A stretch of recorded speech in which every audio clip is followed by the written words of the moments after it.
Hello guys, welcome back to the channel. This is a new series on Garage Football where we'll be reviewing the latest Premier League action from each weekend. So today we'll be talking about Liverpool's 7-0 thrashing of Man United.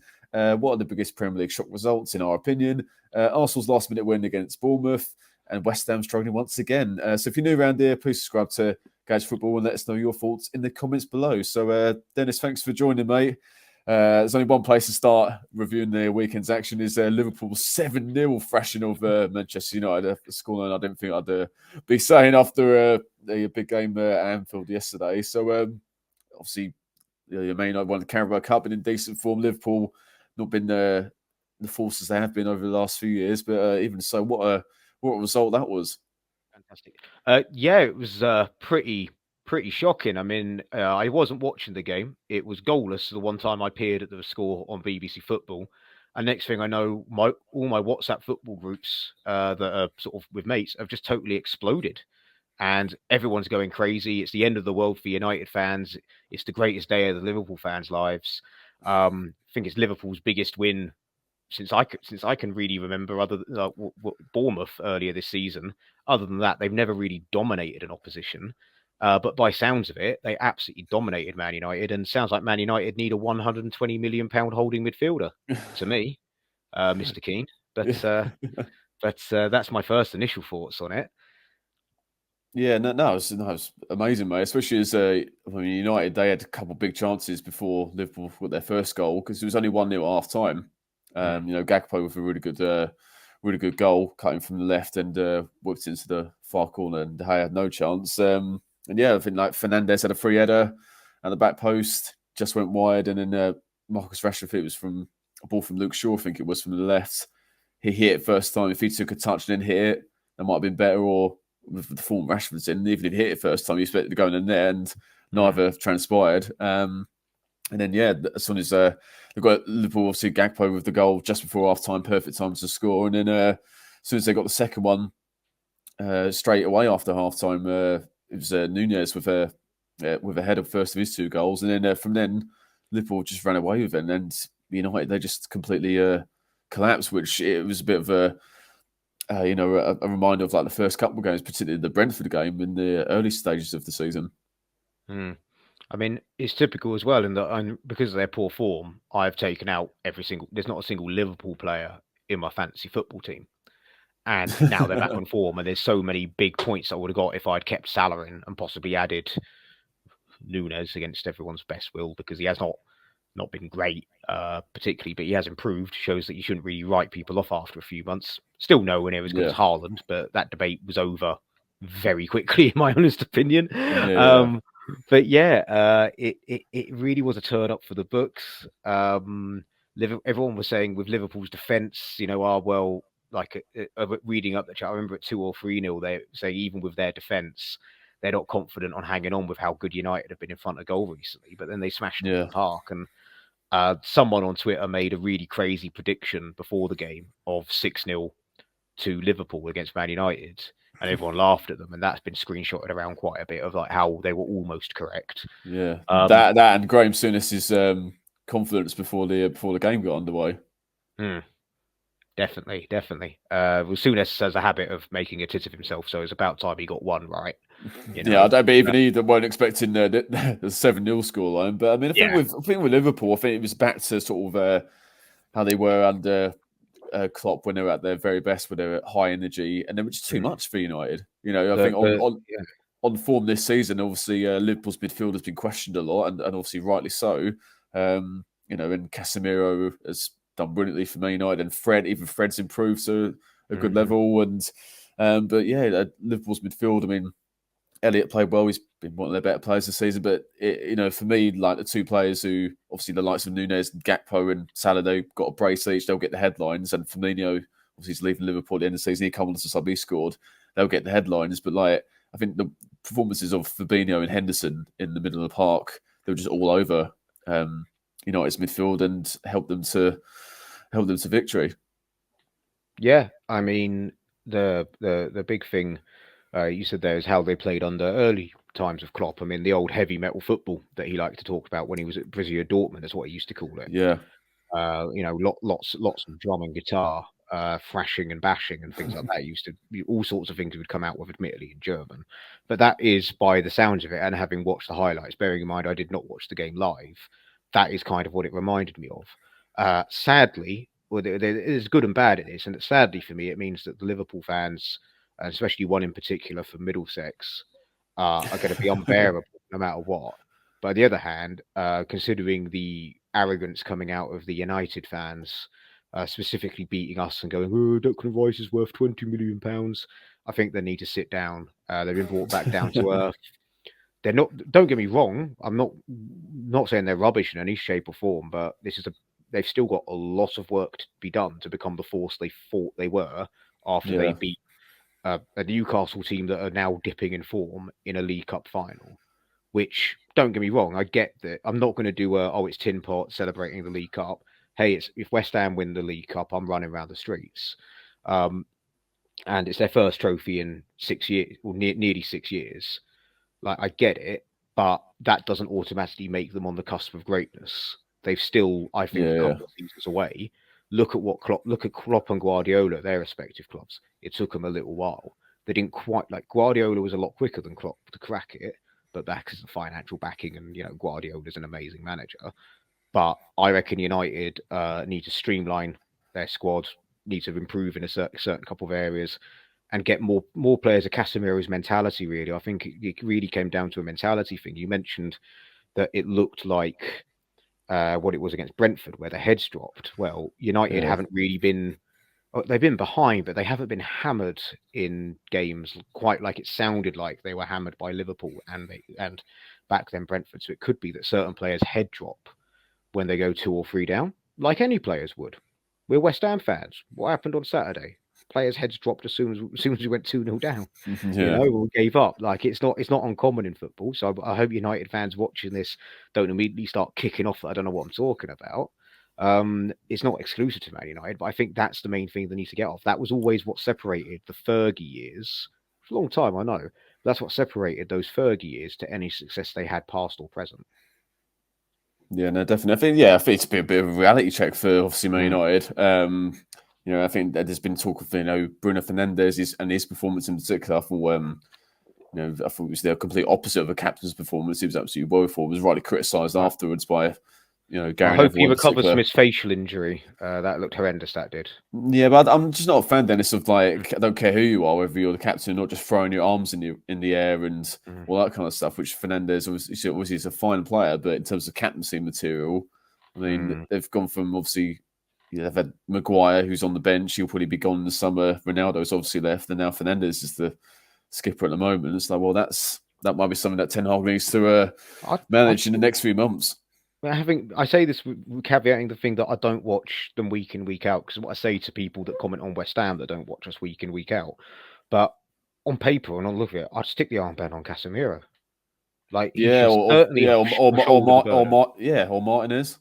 Martinez, yeah, Martinez possibly doesn't want that pressure, considering the amount of pressure he's on for daring not to be 6 foot tall and a centre back, which I still think that criticism is pretty ridiculous. But he's Yeah, proven all of them wrong, really. Um, but but the like Casemiro, I believe, like, there could be the argument that if you put the armband on him, it's a bit too much pressure. But right now, I stick it on him and see what happens. Worst case scenario, well, he's played for give Real Madrid, mate, in the highest yeah, pressure. So I I think, know, I know, I yeah, know. But I'm saying, what's the worst that could happen? It can't be any worse than what I'm hearing. What I'm hearing, not seeing, but hearing about Fernandez. yeah, no, totally. And I think with Liverpool as well. I think obviously I said about midfield, but like I think Robertson and Alexander Arnold, we're back to somewhere near their attacking best. Really, I mean, the assist from Robertson was fantastic for Gakpo's first goal, and Alexander Arnold making those bombing runs down the right. I mean, Fernandez was the tracking back, so that obviously helped Alexander Arnold and Liverpool. And the amount of times where Robertson would have the ball, and obviously they Mm. passed to each other a lot of the time, the two fullbacks.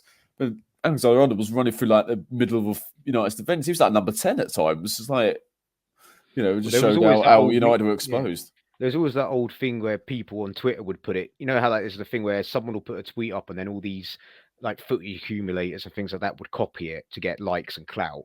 Like what Yeah, one was like their predictions of the year, and it was like in 5 years' time, Trent will be playing central midfield for Liverpool because he's that good on the ball. yeah, And yeah. it's like, well, I'm pretty certain he played there a couple of times when they had an injury problem, but he's a right back first and foremost, just not the best defensively. Whereas Robertson, on the other hand, I consider to be near enough the perfect left back for the modern game, That's one I'd of the say. world's best, isn't he? No, for Mm. sure. So yeah, great result obviously for Liverpool rather. Oh, it Tell was a you great result for United as well. I did see someone on Twitter what. say that losing 3-0 is worse than losing 7-0. Okay, I don't. Okay, Yeah, they were I trying just to I don't. debate Don Hutchinson about that. Yeah, well, Don Hutchinson actually knows his stuff. So, don't, so anyways, obviously that was a shock result, obviously 7-0. And I've spent today, I'm sure you have, Dennis, as well, looking at the all-time Premier League shock results. In our opinion, there are loads to choose from. So I'm sure you got millions in your head, mate. So do Uh, you want to kick off with a few, and uh, then I'll say a few. First of all, biggest shock of all time was there's been a couple in the fixtures. One miraculously ended 1-1, and then in the lockdown season, it miraculously ended 2-2, and it's when West Ham managed to hold on for a draw against Brighton. Shock results. But on a more serious note, I mean, I should say before you say yours, Dennis, that they don't have to be thrashes. They could be any just yeah, good. yeah, yeah. A lot of some of mine in particular are relegation candidates being the top sides.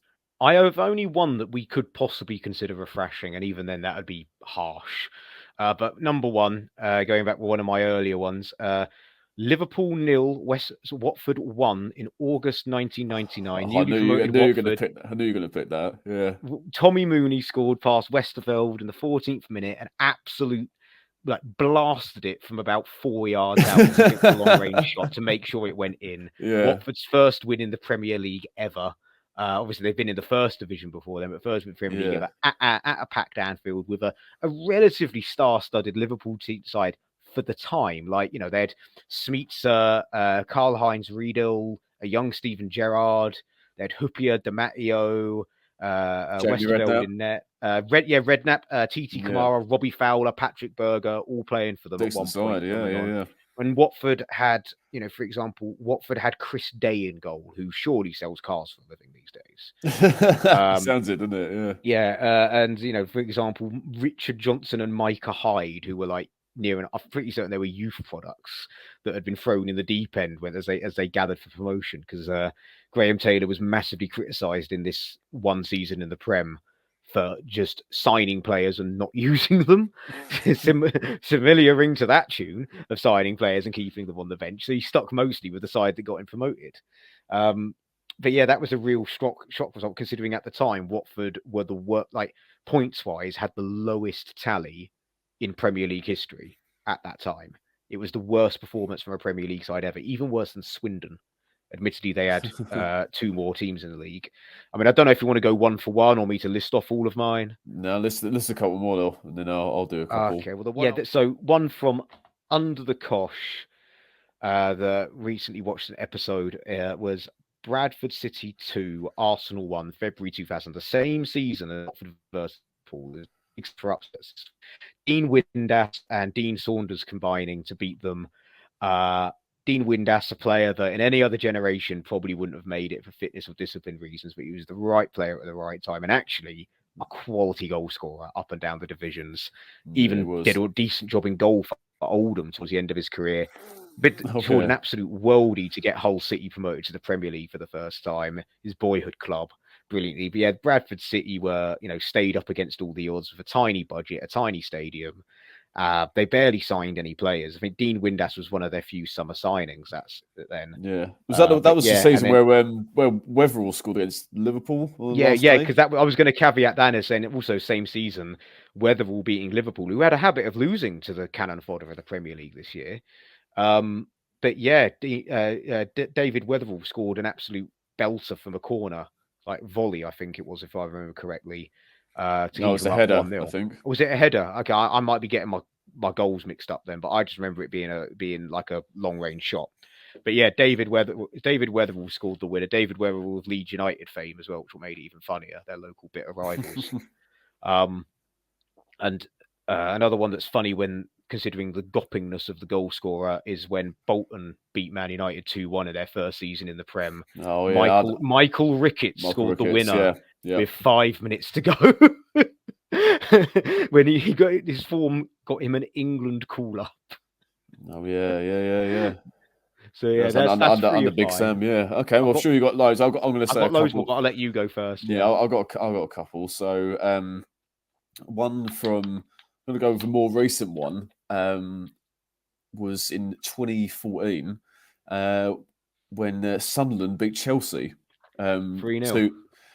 So this one was 2-1. 2-1. I think there Yes. was another season where Sunderland beat Sorry. Chelsea, Yes. but Yeah. this one was obviously that season where City, Liverpool, and Chelsea themselves were going for the league. Sunderland were one of their many relegation battles. I'm pretty sure this one was under Gus Poyet, I'm going to say. Yeah. And then and they did a great job. Sunderland, they especially as they were just looking now that Sammy Eto'o, he scored for Chelsea, and then Connor Wickham, remember him, and then Faber Barini scored a penalty right about 8 minutes or so from time, and then another great escape from Sunderland. And the biggest stat out of that was Jose Mourinho's first home defeat in the Premier League. Yeah, because I've got that. I had that as one of mine. That was one of my more modern ones. Because Mourinho had his massive rant at the end where he thanked Mike Dean and he thanked Mike Riley for making this performance possible. Because I do remember that it's one of the rare times where Mourinho was 100% justified in his criticism. It was such a poorly refereed game.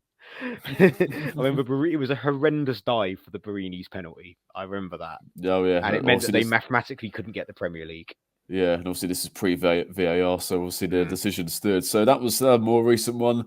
One I'm going to go with, again, another, this is a few years prior. I think because of who this team beat, but also who they were as a club as well, obviously recently promoted. And it was when Blackpool beat Liverpool. So Liverpool at Anfield as well. So Liverpool won, Blackpool 2, that was in 2010. Blackpool under Ian Holloway. They just obviously just got promoted. Very small club, small budget, etc. Beat obviously the mighty Liverpool, and who were struggling under Roy Hodgson. The early days of Roy Hodgson, who obviously didn't last very long there, but still for Blackpool to beat Liverpool is some achievement. Especially as just having a look now, they had been thrashed by Arsenal 6-0 and 4-0 at Chelsea. You thought it might be a similar result at Anfield. Obviously, they go on to win. So that was so that was a great result. Charlie Adam obviously joined Liverpool the following season. He scored, and Luke Varney. They were 2-0 up at half time.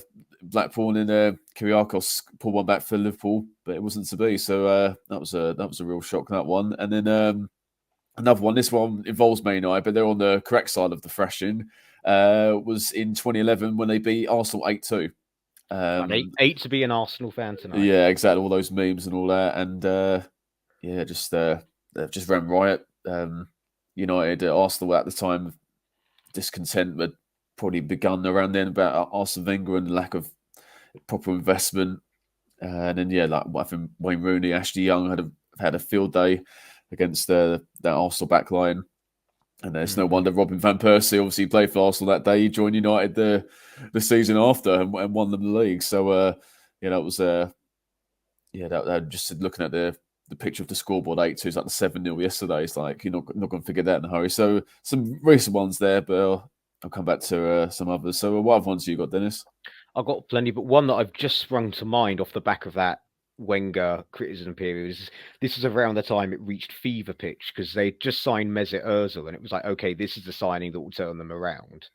And then they lose on the opening day to Aston Villa, who are absolute dog shite the season before. And they were absolutely like it wasn't I don't think it was an undeserved win, I think, from my memory, in that Arsenal, it was at home, first game of the season, and Villa just smashed them. Villa won 3-1. Yeah. And then the if they hadn't have won the FA Cup that year, the heat on Wenger would have been untenable. Because they had broken their transfer record that summer. And that particular game was one of the early AFT. It was Arsenal Fan TV at the time. That's how long ago it was. Yeah.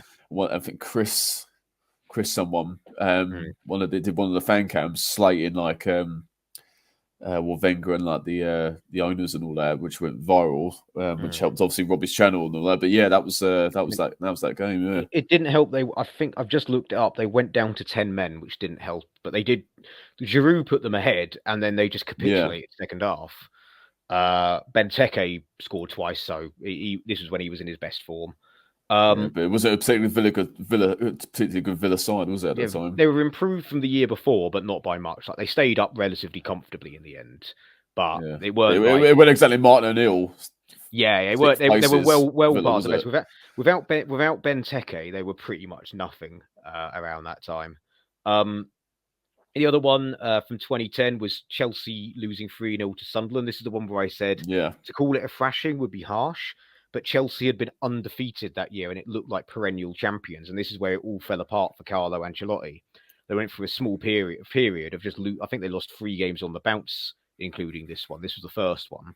And they panic bought Fernando Torres. So this was the game that kick-started the meme, because this is when it looked like Sunderland were about to press on, because they had signed Darren Bent the summer before, and then they'd signed Asamoah Gyan this season, and it looked like they were the sort of team that could possibly challenge for the what was the UEFA Cup spots then. But it all sort of fell off when they sold Darren Bent to Villa. But yeah, that was a real shock result. I remember being in the student union at university, and like everyone was like, "What's going on?" Chelsea haven't lost a game all season, whereas United had stumbled a couple of times, and Chelsea were just diabolical in this game. So the scoreline wouldn't call it a thrashing, but as a performance, I'd call it a thrashing. Another throwback one that's brilliant is Charlton beating Arsenal 4-2 at Highbury. Jason Ewell, Klaus Jensen absolutely just destroying them. Despite a Thierry Henry penalty, like looked like they were going to mount a challenge, but like ended 4-2. They scored like 3 goals in the space of 5 minutes beginning of the second half and just absolutely routed them. Charlton's first or second season in the Prem under Kirbishley, this was.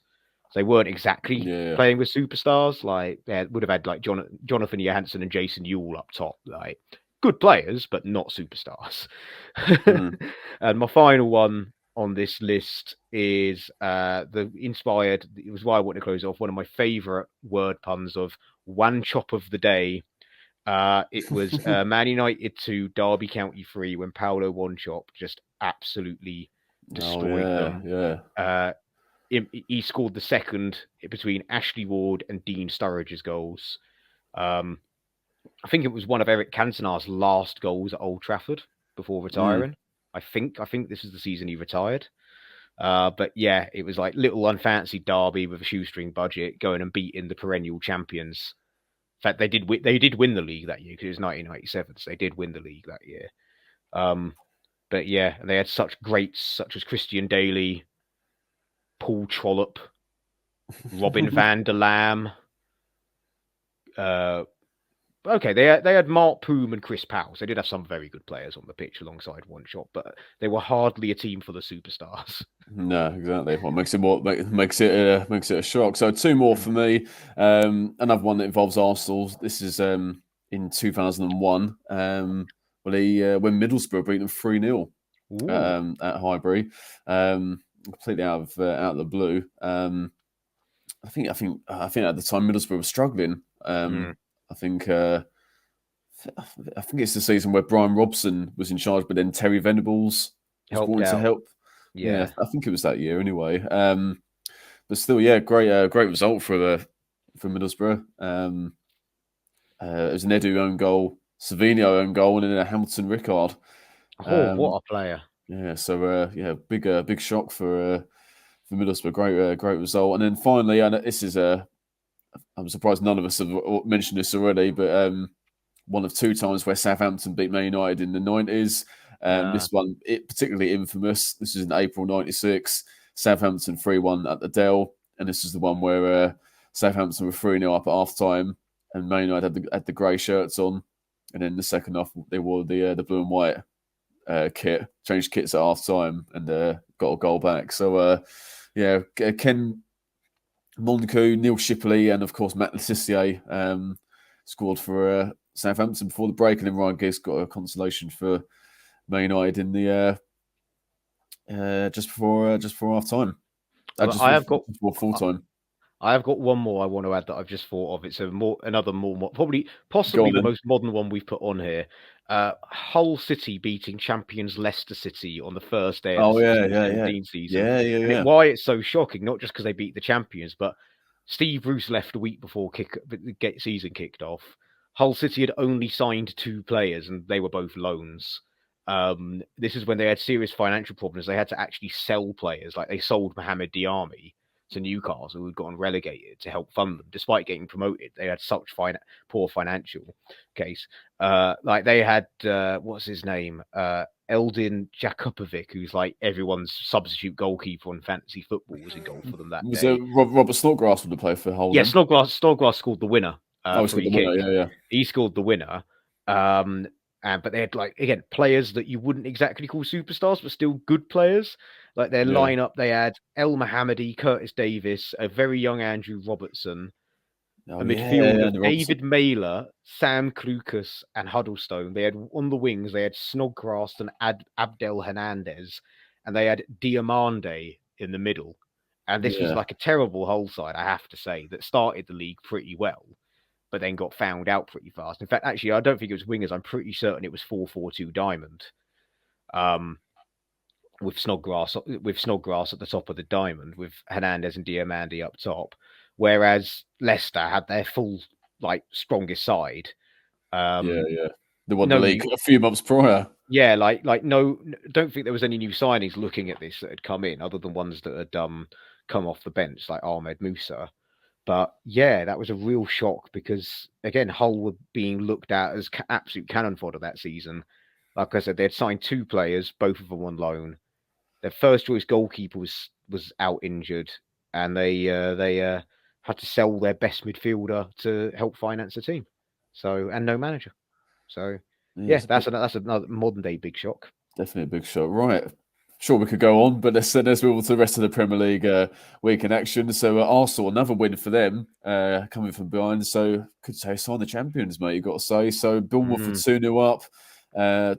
Philip Billing scoring within a minute, and take the lead, extend the lead just before the hour, and then fair play to Arsenal, Partey, Ben White, and then Reece Nelson in the, I was going to say Fergie time, but call it Arteta time, 90+7.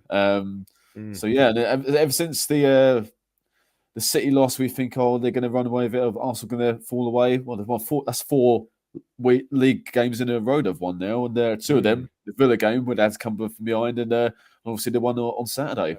Yeah, Arsenal was still 2-0 down after an hour, so it was looking quite unlikely. But it is kind of a sign of champions winning games like this. I mean, that's why it was Definitely, called Fergie time. That's, Aguero winning the league in the most dramatic fashion ever in stoppage time like that. I'm not saying that they would have won the league today, but like that is pretty much a sign. That is the difference when it comes down to the end of it, of scoring those last minute equalisers or winners. It's how Leicester City sort of started scraping towards the end of the season when their form dipped when they won it. When Liverpool won the league in the lockdown year, a lot of the times their yeah. wins when they weren't emphatic were they scored, like Mohamed Salah scored played Mane through in stoppage time to get that winner. That is pretty Yeah, much how and you win the obviously, league. yeah, and obviously, as you say, Man United under Sir Alex Ferguson have been notorious for Mm. scoring in the last minute. Like Makeda against Villa springs to mind for me. Yeah, well, that's a really good point because I was going to mention about obviously Reece Nelson been unlikely. It was a great finish by Nelson. Saw the Mm. highlights. Paul Merson on Soccer Saturday, so his reaction was absolutely fantastic. Obviously, former Arsenal player, of course. And Nelson, to be honest with Reece Nelson, I thought he was on loan somewhere. I didn't actually realise he was at Arsenal still. But yeah, fair play to him. Great finish. And sometimes it works out that way, where like a bit of magic from not necessarily a first team player. Mm. Reece Nelson just doesn't really start for Arsenal. But yeah, great finish from him. Something that's obviously why it's a squad game. You need your squad players to step in and help the boys out. And obviously, yeah, great example with Makeda in I think it was 2009 when United beat Villa. Unfortunately, his career hasn't lived up since then. But yeah, sometimes that Yeah. it works out that way. I mean, I'm looking at his stats here. He's made 26 Premier League appearances for Arsenal ever. It feels like so much more because his name's always there. But he's actually only played 56 games for Arsenal, and he's been like first team squad since like 2019. So he really is a bit part player for them. I mean, he's had two seasons out on loan, which didn't help, I guess, including last season. He was out on loan in Feyenoord last season. So he's had 2 season-long loans in his 5 seasons of, we'll say 6 seasons of being a first-team player. But still, it's crazy that, he's only made 56 appearances. And since the pandemic, he's only made, according to this, he's only made 18 first-team appearances for Arsenal. Yeah, it's which not a lot, is it? Yeah, which shows that what really was an unlikely source. Yeah. I mean, his record this season is ridiculous, actually. 3 appearances, 3 goals in the Premier League for Arsenal. Not a bad ratio at all. But I mean, I mean, obviously, when City beat Arsenal the other week, you thought, well, was City going to run away with it, or Arsenal going to fall away? And Arsenal bounced back brilliantly with 4 wins in a row, and 2 of those, obviously, the Bournemouth game from Saturday and the Villa game. I think they were 2-1 down. I watched that the early lunchtime kickoff. After that was up the game after the Man City defeat. So they bounced back really well, and I mean, they're still, obviously 5 points clear at the top of the Prem. 12 games to go. I mean, you have to say at the moment it's theirs to throw away. Yeah, it was theirs to throw away when they went so many points clear a little while ago. I can't remember what the situation was, but I think at one point they went 8 points clear. It's Arsenal to throw away. But I mean, as much as any, they're meant to be a London rival, and there are some Arsenal fans can be annoying, not just Arsenal fan TV. But for me, it's refreshing to have someone a bit different in the title hunt, rather than City, United, Chelsea, and Liverpool, which is what it has been for the last God knows how long. It's been 2 or 4 of those 4 teams since Leicester won it. Yeah. So, it's a bit refreshing 7 years later to finally have a different challenger. Do you think they can? Do you think they can go all the way? I think they definitely can. I mean, they got Gabriel Jesus to come back. Or Jesus, sorry, to come back from injury. Whereas City aren't really lacking anyone right now. City are near enough. They may not be. No, not everyone may be in top form, but they're at full strength. Whereas Arsenal got a couple of injuries to come back. Saka for me is my favourite non-West Ham player. I'm happy to admit he's brilliant, isn't he? I absolutely love Saka. And Martinelli's coming into his own. Odegaard's finally becoming the player that everyone thought he was going to be, just because he was really rated on Football Manager at the age of 15. And even Smith Rowe, he's back from injuries, but he'd come off the bench. Smith Rowe, again, maybe not got the talent for first team player, but he's a great person to bring off the bench. That's what player to bring off. That's the strength that City and Liverpool always had over the other big teams. Is that their bench would start for most other teams. In fact, Zedran Shaqiri was like their 4th choice winger at one point. Liverpool was that fact was ridiculous because he was such a good player. Their depth and up front. I mean, losing Mane was a huge mistake, but it's not terminal. They're recovering now. It's just taken them a while. When City, for example, when Mahrez and Bernard Silva are in and out of the side, it's like, hang on a minute. Again, they'd start, with the exception of possibly Liverpool, they'd start for any other team week in, week out. They're brilliant players. Yeah. And I think and the Arsenal, the transfer window obviously linked with a number of players, but I mean, the 2 that have come in have made a real difference, you've got to say. Trossard, obviously, from Brighton, and Jorginho from Chelsea. And people laugh when they sign Jorginho, but it's a kind of pragmatic signing you can make. Like, not the best example, but a good example comparison is when United signed Juan Mata in Moyes' season. Everyone thought that was a panic buy signing him for 40 million, but over the grand scheme of things, one of the better signings of that era, long term for Man United, for what he gave them in return, gave them about 8-9 years of service. Not saying Jorginho is going to do the same at his age, but people laughed and mocked, saying, "Oh, it's a panic buy because you missed out on this midfielder and you missed out on that, and you messed up trying to sign Salcido from Brighton." But he does the job. He's in there to do a job, and it's better than one of their January signings on loan, which was Kim Kallstrom. People were comparing him to that transfer, and I'm like, no, because he doesn't have a broken spine. Yeah, exactly. One of the more insane January signings there ever was. Decent player, definitely. But crippled.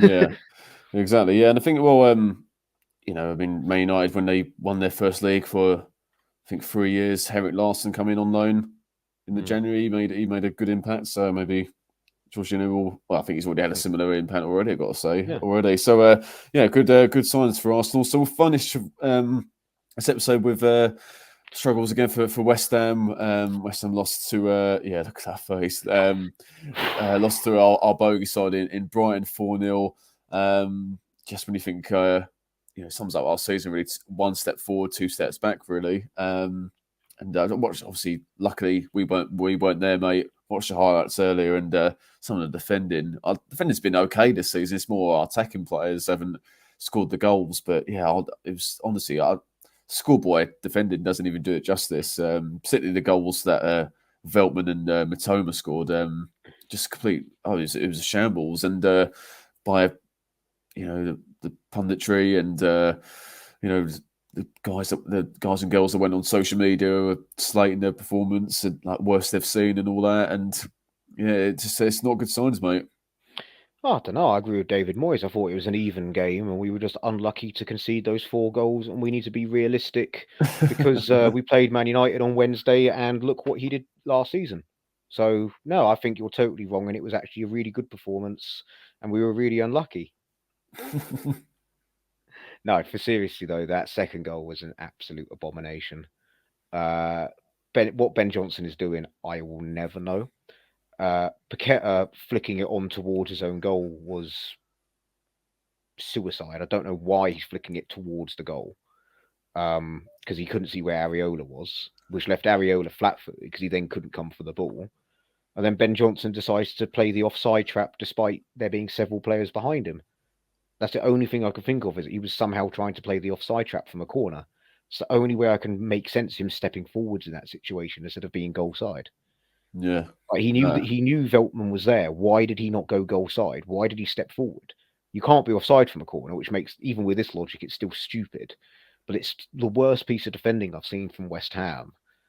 I honestly think this is just a curse for me referring to Diop as the clown, but I'd expect that from Diop. Yeah.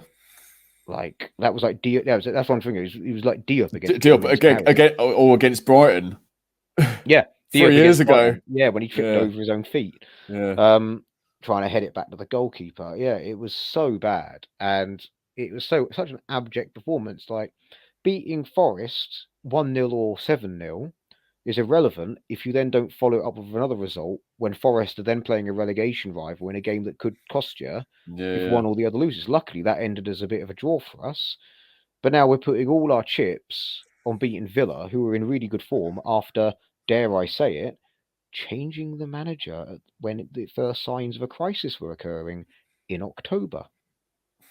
Yeah, well, I think the stat come up. Yeah, the stat come up, which is quite telling in terms of putting their eggs in one basket. I think just our home form in general, mate. I was watching the Forest Everton game, and Forest, their away form, as we saw last week, that is dreadful. But at home, they're in terms of the whole league, they're in terms of points home, one or away, they've got the most percentage points like one at home, so over 75% or whatever it is. And West Ham, we're second on that list, like in terms of points we've earned, at home. So yeah, well, away from home, we've only picked up 5 points. Win against Villa, yeah, exactly. draw against Leeds, draw against Newcastle. Now, admittedly, we should have beaten that Leeds side. It was just the in-game management has always been horrendous. It always has been. It's never going to change under Moyes. Going back to Everton, in-game management was never his thing. But we're in trouble, and it's not like people haven't been saying this for a while. It's just people been saying, people higher up the board are going, well, look what Moyes has done for us. He'll turn it round. But sadly, when he's not able to turn it round from his own mess. If he was coming in right now, possibly be able to turn it round, but it's kind of like you don't because from the outside looking in, you can see what's wrong. Whereas when you're in there, it's he's probably sat there thinking, I don't know what's going wrong. But there's the whole thing about Declan Rice going over and getting instruction from Moyes and walking away and shaking his head because Moyes is probably saying, I just keep doing what you're doing. Yeah. Well, what do you make of what Declan Rice said after the game? Well, it depends. I mean, there's some people saying he's talking about the fans. There's other people saying he's talking about pundits. I don't know which one he's talking about. In any event, it clearly shows that he's rattled and the pressure's getting to him. There's talk of him because obviously he was captain on the pitch last season, but Noble was the club captain. Yeah. And like we mentioned this when we were actually out in Benidorm about the when you see players being welcomed to the club, and you've got Ogbonna there welcoming them, being really enthusiastic as the ambassador, but not Declan Rice, and we found that a little bit odd. So, like, if that was me, I'd have Ogbonna as club captain ahead of Rice because I don't think Rice is mature enough for it. As a footballer, fantastic, don't get me wrong, and love it when it goes well for him. But I think maybe, without Noble being there as the mentor or being the off the pitch captain, I think he's starting to struggle a little bit with the pressure, possibly. Yeah. Yeah. Well, obviously, hopefully it's just that it's a blip. We've actually been playing okay like this calendar year, but without getting the results. And hopefully, as I say, our home form at the moment is going to be the key to us staying up. Like Forest, like we've got obviously Villa Sunday. Who else we've got to play at home? Leeds, Southampton. Do you know what I mean? They're going to be real killer games for us. And then obviously away games, Yeah. away games at Bournemouth, Leicester, and Crystal Palace. All teams around us. So we've got to win. We've got to win all those games. Well, Palace are slipping back into it. I see Hopkins looking to curl one, starting to get quite nervous about the season. But knowing us, we're the charity. When we play them, they'll beat us, and that'll be the kickstarter for their season. But yeah, Bournemouth away, I'm not fancying right now because they play like they did against Arsenal. By the looks of it, they'll have us. Arsenal's quality of teamwork and depth and things like that pulled them through. And some Arsenal fans are gracious enough to admit that they were quite fortunate to have that much added on time and to score the winner. In another day, it really should have ended a draw. But I do think Southampton as well. They've changed the manager. They've had a bit of a shot in the arm as well. Yeah. So that's not going to be an easy game, I think. Yeah. So I would say that as well as Bournemouth away being a tougher game than we thought it would be, Southampton are no longer the slouches they were. I mean, the worst thing that's happened to West Ham is Dyche becoming Everton manager after Lampard got sacked and Nathan Jones being sacked by Southampton. Dyche for me is possibly the only one that could have changed things round in the short term for West Ham. Not the ideal managerial appointment because of the players we do have might not fit his system, but he's the only one I think that could have done it. Now the only option is Rafa Benitez because it will cost $7 million to fire Moyes, whereas Southampton and Everton have now had a shot in the arm with the new managerial appointments. So I do think we are in quite serious trouble. I am of the belief that if we beat the teams in and around us when we play them, we'll be okay. It's just then if we're then having absolute abject poverty performances in every other fixture, even if we beat those teams, as we've seen at the weekend, we can be dragged back into it very quickly. Chelsea were lucky to hold on against Leeds by the sounds of it. If Leeds get an equaliser there, we're then 17th rather than 16th. Yeah, no, definitely. No, I think, as I say, just sums up the season. We think we're going to get out of it, and then we're back in it. So, hopefully, obviously, we beat Villa and take it from there, really. So, all right, great. We'll wrap things up now. So, thanks, Dennis, for joining. We'll see you soon. All right, great. Well, thanks everyone for watching. Subscribe to Gash Football if you're new, and we'll see you soon. Take care.